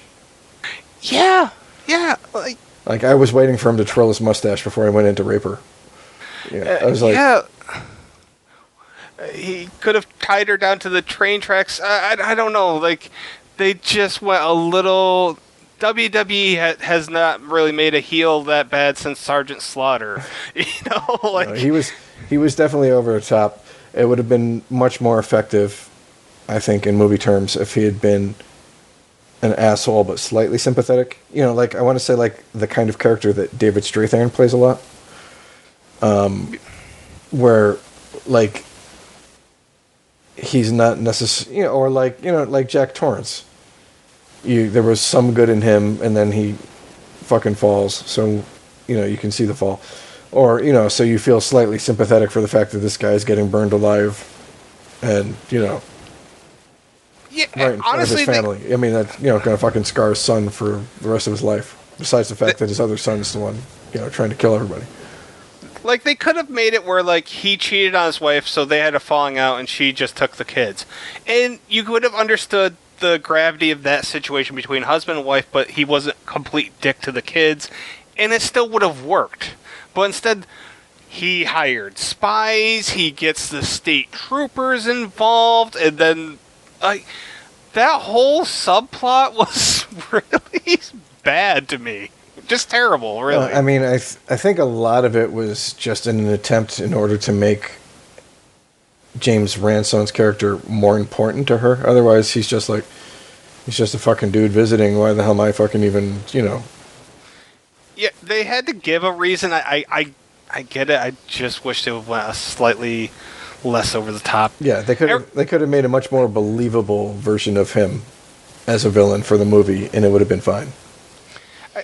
At the end of the day, isn't that basically like I don't know, for me, that's the biggest takeaway, is that Sinister, I don't want to say was subtle, but there was a lot of cool subtleties. The scorpion, the snake, it was subtle and it paced well. And Sinister 2 was just like, we're going to be like Fast and Furious, only in horror. Like, they just went too over the top, too big, instead of going back to some subtlety. I agree completely. It was, Sinister 1 was subtle, Sinister 2 was blatant. Yeah. If they were ever to consider Sinister 3, would you prefer it to be another sequel or prequel? Well, what I just read recently kind of gives me a little bit of hope, but it kind of doesn't. But they were talking to, what's his name, Mark Bloom, Jeremy Bloom, the guy ahead of Blumhouse. Okay, yeah, I know what you're talking about. And he said, we wanted to do a Sinister 3, but the sales weren't there for Sinister 2. But we really like the idea of the character of Bagul and all of his history and all of his mythology. So what we're planning on doing is adding him into an Insidious movie in the future somehow. We don't know how we're going to do it yet, but we want him to not vanish as a character. That's interesting. And very interesting. That's what I said. I was like, I mean, I don't know where they could go ahead with, especially because like the last two Insidious movies have been prequels. But I'm like, throwing him into the mix. Yeah, I was like, A, I could see him existing in the same universe, and B, like, especially if they brought back like the original family, like Patrick Wilson and Rose Byrne. I was like, yeah, I could see that potentially working down the road.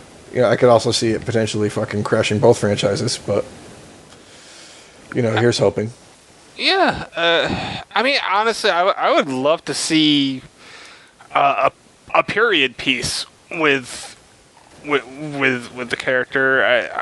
I don't know, because it's all through imaging. So, I mean, if you went to a time before video cameras, I think that could be an interesting story to tell. Oh, definitely. Or even, if they went over and did, like, some of the fucking story in Norway. Like, where the recording was coming from. Yeah. Mommy, stop screaming. Bagul can't hear me playing. Like, fuck that. That was actually probably one of the better things of the sequel. It really was. But, yeah, I don't know. Part 1 will live on, but part 2, I think will mainly just be a very big missed opportunity. It wasn't for me, it wasn't like Nightmare on Elm Street and then Nightmare on Elm Street 2. It was more just like, here's a good movie, and here's just an okay sequel. Well, yeah, it was. Not that you know, but I mean, like Mirrors and Mirrors 2, and Quarantine and Quarantine 2. Quarantine 2 was not that good. Yeah. Here's a question, because I've only seen the first one. Were the Rec sequels better than like the Quarantine sequels? Yes, I really liked Rec 1 and Rec 2. Rec 3, if I'm not mistaken, was the one at the wedding, and I didn't care much for it. And by the time I got to Rec 4, I'm like, ugh. But Rec 4 was entertaining. It was on a ship, and I don't want to say it was good. I want to say it was very entertaining, and maybe it's because I came from that lull of Part 3 where I wasn't too gung-ho, but Part 4 was fun. And Rec 2 and Quarantine 2 do not align it at all. So, that's a good thing. A very good thing. Gotcha. I think Rec 2 takes place in that same building, only with a different cast of characters. I remember, I think it sounded like that from like the synopsis that I read, but yeah, for some reason, I've just never seen them. I forced myself, I don't know, 2-3 years ago, and I wasn't disappointed. Like I said, by and large, it was a good use of my time. So, yeah, I don't know. Just another in the line of, I mean, really, I don't know, what genre does a sequel worse? Action movies or horror movies? I can make a case for both. Or comedy movies? Probably comedy. I would say comedy does it worse than the other two. Definitely. Because a lot of what makes things funny is seeing it for the first time, and then you get just repetitions of that. Yeah. Yeah, I agree. Horror and action both would definitely have their own argument for it. But anyway, I don't know. Do you have anything else to add to Sinister discussion?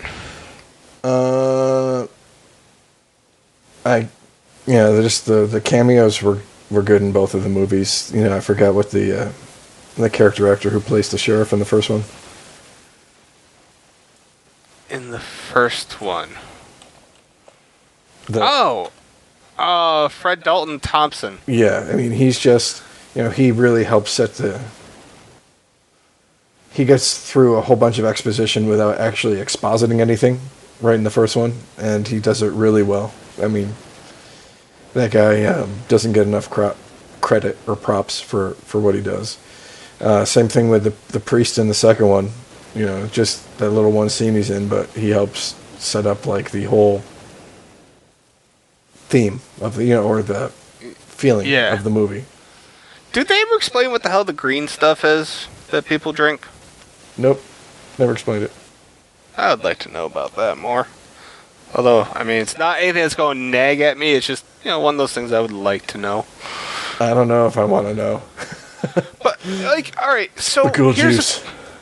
Are we led to believe, does the kid do the whole setup, or does Bagul come to real life and help the kid do the setup? That's one of the things that I think the second one fucked up, because it seemed to me in the first one that you could explain away all of the strength needed to like lift the family up into the tree by saying, Bagul was able to assist the kid. The kid knocked out the family, so they weren't struggling and weren't resisting, but he was able to help.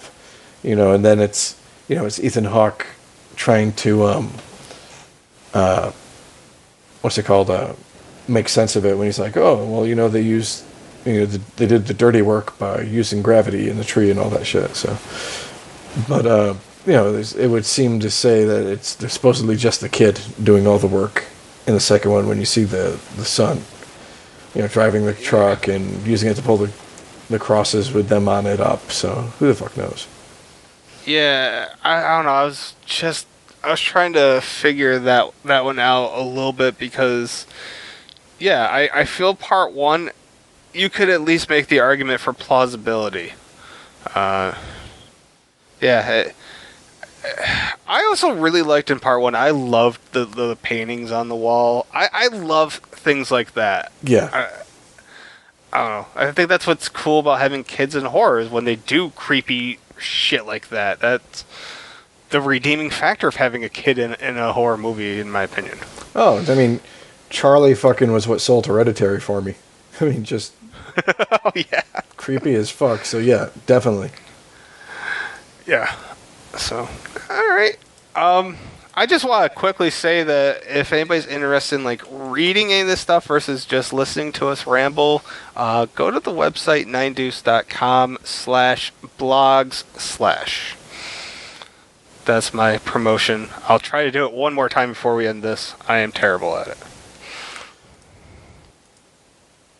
That being said, you guys should drag your ass over there because there's a ton of content in addition to this, but also a whole bunch of shit that Kent goes over without me. So Kent, what are we doing again for next month?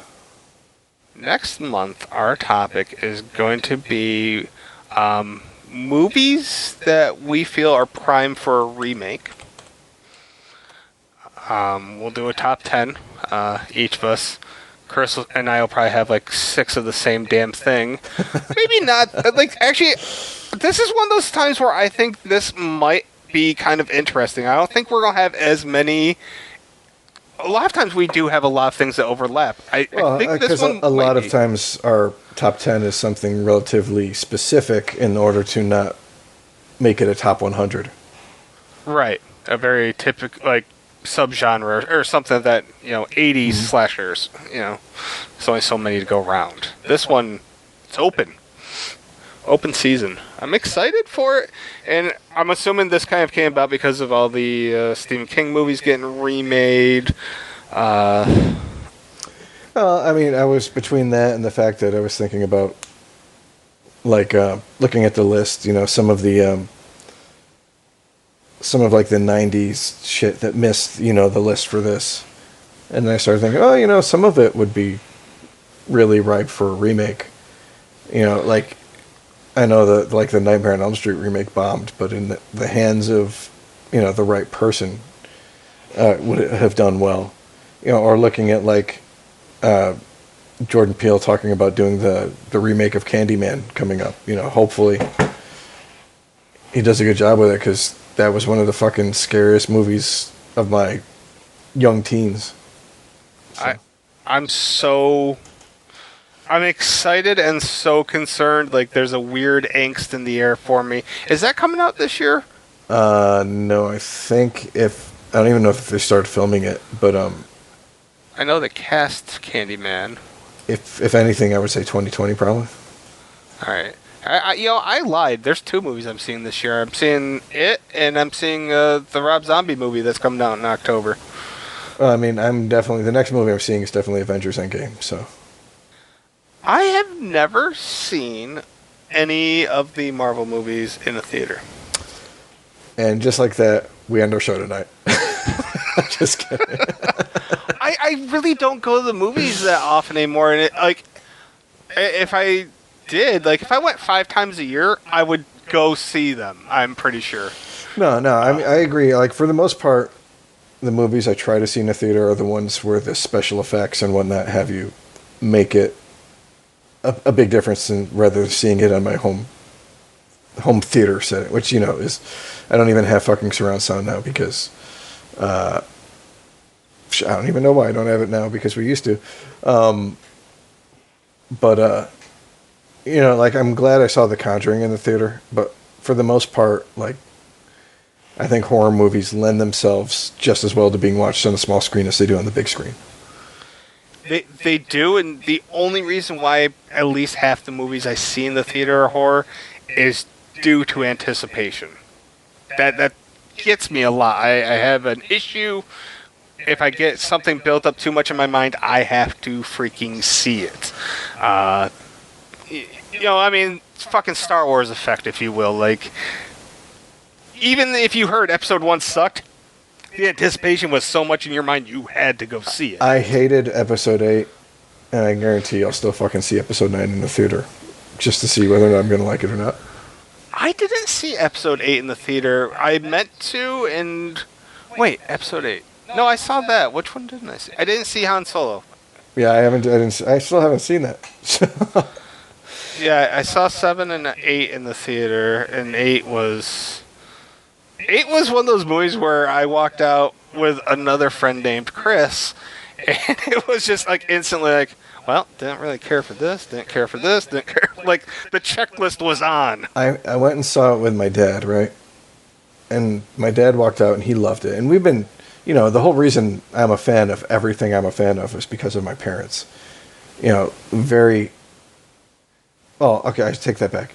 The whole reason I'm a fan of music is because of my brother. I will say this: Jay influenced what I listened to by, being relatively the same age and having better taste than I did when I was our age. But my parents influenced what I like in movies, what I like in books, what I liked in TV. A lot of my entertainment sensibilities.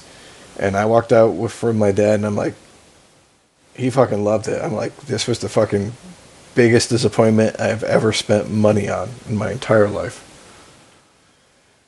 So, wow. So you really, really, really didn't like Part 8. No, and like, my biggest problem isn't even the fact that there are people who love it or people who liked it.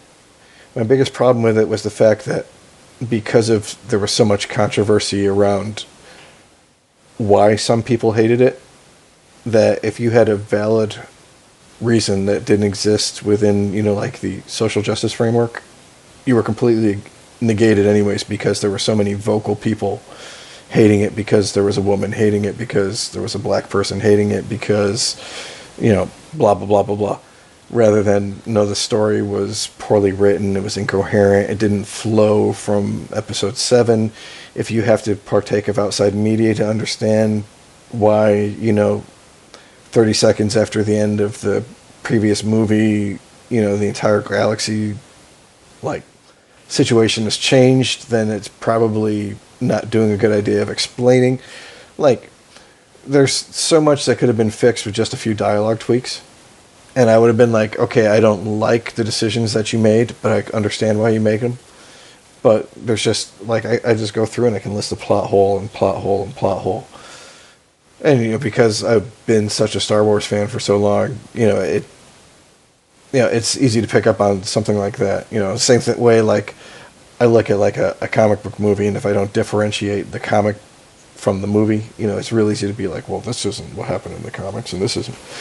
Compared to, somebody who's never read comics coming in and being like, wow, this is a fucking great movie. Yeah, so. And everything you just said is one of the reasons why I like doing this particular podcast, because even when we don't agree, we don't act like the irrational motherfuckers of today's society, the vocal minority, the assholes that have to be on one side or the other. We can just have a nice conversation about it and be rational human beings. Well, the big thing, and like you said, and that's the internet age, is we're speaking to each other. We're talking to each other, not face to face, but voice to voice. The really a big, not a proponent of the whole anonymity of the internet. It used to be like, if you were going to talk shit or you're going to be a bully, and you did it to somebody's face, it was because you were either unafraid of them or you understood that there was a risk that that person would turn around and kick the shit out of you. Now, you can be a bully from the comfort of your own seat, in your home, never have to worry about any repercussions because, hey, what the fuck? Nobody's going to find out who I am on the internet. I can say whatever the fuck I want to say. It doesn't matter if it's going to hurt somebody's feelings or, cause somebody to commit suicide in a fucking, way skewed, far, egregious example, It's the age that we live in. It makes something like this more valuable, at least to me, because it's tougher and tougher to find people to have a good conversation about a topic that I'm passionate about. Oh, yeah. It just is. it's tough. I don't really like talking sports to many people because sports is just like unless you both just agree and then you're just fucking filleting each other, for lack of a better term. Well, like, you've relatively lived up in the same area for the most of your life, right? I've been in this area my whole life. Yeah. So who do we fucking support as a fucking college team up there? I mean, we either have Siena or Syracuse usually, or Albany. But I mean, really looking at like college football, for example, we don't have a team in fucking upstate New York. You know. Oh no, Syracuse is big in basketball, but that's pretty much it. I mean, so like I come down to like this area of the country, southern Florida, and all of a sudden, there's Miami, there's FSU, there's Florida State, and University of Florida and Florida State, and you have people who like fucking getting to fights and arguments and disagreement, like fist fights over their fucking college team. I'm like, did you even go there? They're like, no. I'm like, then what? It's just something that I don't understand. I mean, I can understand liking pro sports because shit, New York has what, like 17 more teams than fucking every other goddamn state, because we have people in New Jersey calling us them New York teams and stuff. I was gonna say like half the teams are in New Jersey, but yeah, go New York. So I mean, it's just something I don't get. I'm completely with you on that. It's kind of like the high school mentality, though. Like when you were in high school, it's like go team, and any other people that come from a different school, fuck them. And then I mean, you get into college, and you're like, what? Looking at where we came from, though, I mean, at least like with the oldest high school rivalry in the country, that kind of makes sense. Comparatively to certain other areas. But yeah, like cars. I've worked on cars. I drive a car, but I'm not like a car fucking nut. So when people sit around and they're like, oh yeah, I got so much fucking torque from blah blah, it's like fucking completely alien to me. But then again, I can't tell you how many times like I've had a conversation with somebody regarding like Dungeons and Dragons, and everybody else around me, their eyes are just glazing over because they have no fucking interest or don't have any idea of what I'm talking about. So the thing for me that a lot of my friends talk about, and I'm just clueless, is guns. Like, I don't own a gun. I've shot a gun a couple times in my life. I'm not a gun person. I'm not anti-guns by no means. It's just, not from me. I have a machete. I'm happy with my choice in life.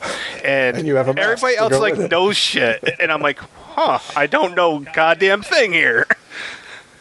So it's like, politely nod. I feel, and then I'm like, yeah, well, Bret Hart got attacked at the Hall of Fame, and fucking dead silence. I'm like, fuck? God damn it. Like, who is stupid enough to do that? I saw the video after you told me about it. I'm like, holy shit, that guy got worked over. So today, and this just goes back to how dumb society is. I'm reading on one of the sites I go to, and this guy's like, yo, that guy should definitely sue Travis Brown and any of the other wrestlers that attacked him because, that wasn't fair after he was apprehended to still get hit. And I'm sitting there thinking, you're advocating for this guy suing people for stopping him from violence.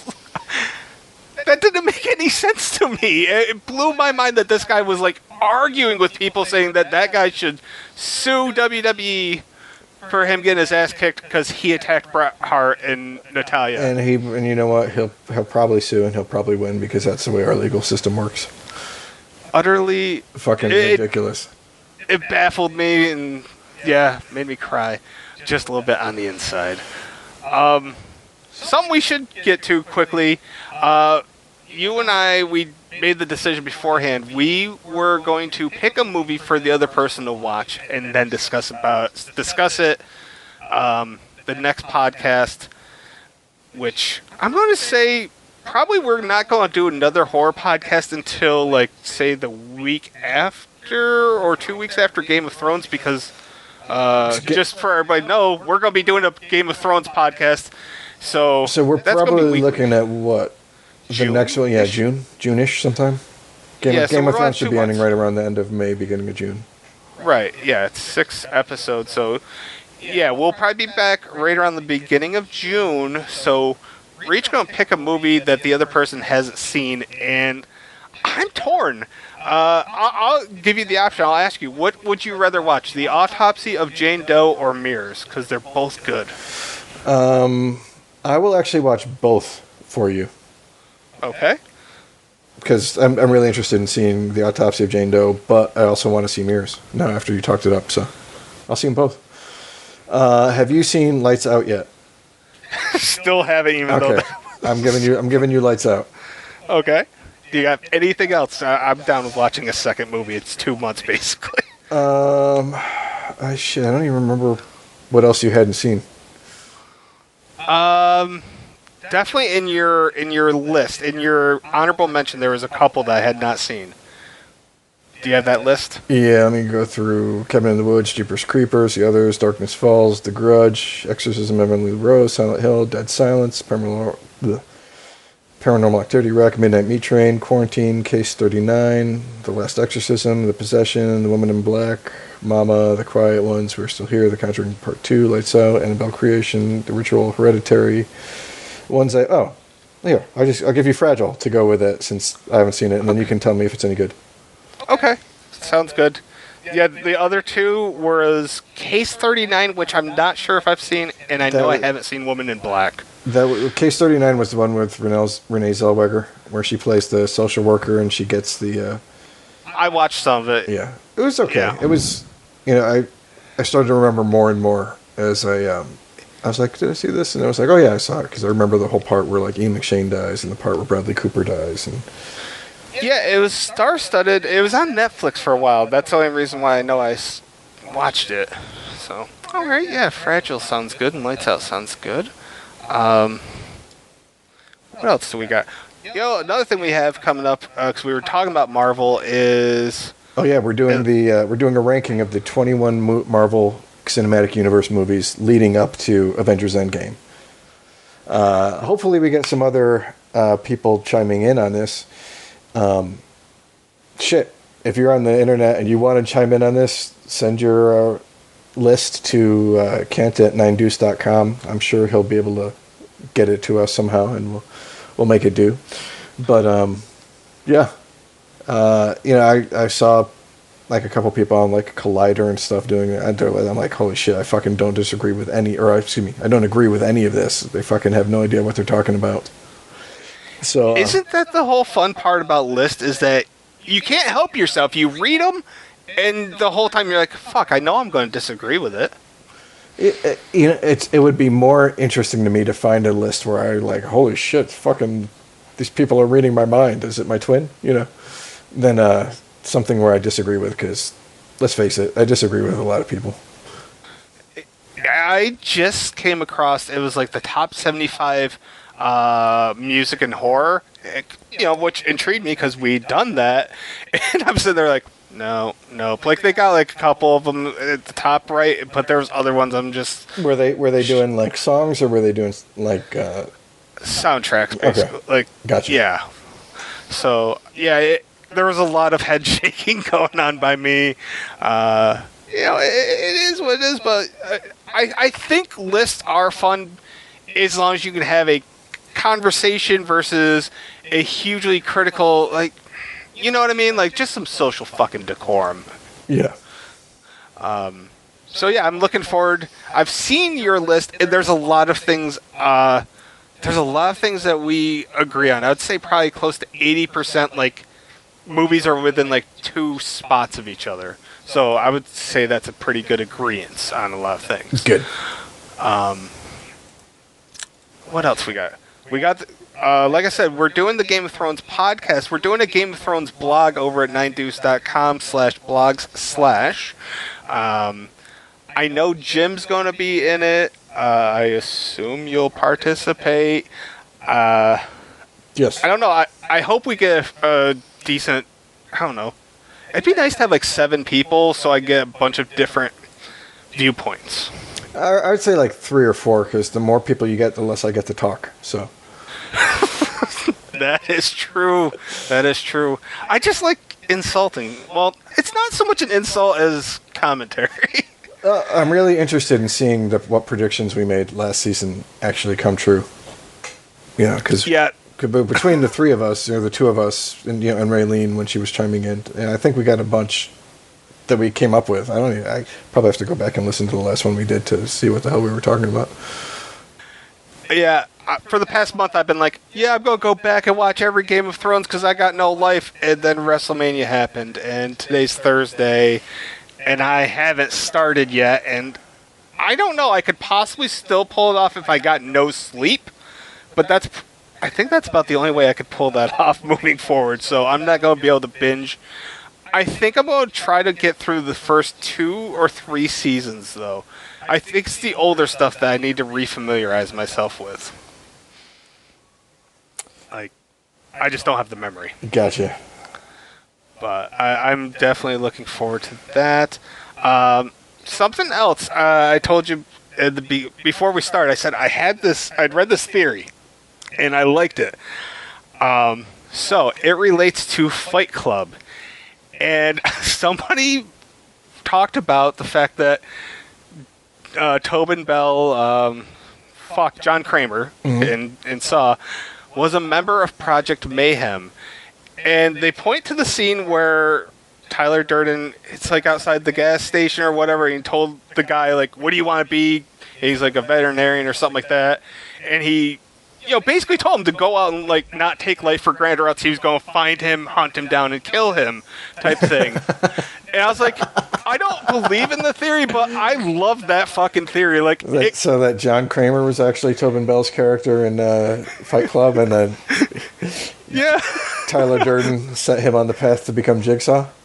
Yeah, like, the whole theory is that John, like, that, I don't know, that's funny to me. Like, I don't know, it's silly. I read this whole, there was, like, I don't even know.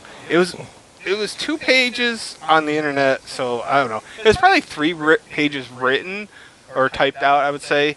It was about the whole Saw franchise. It was pretty interesting. The guy had wrote it right when Saw 3D Part 7 came out. I mean, I didn't agree with everything, but it was really well written. I liked that.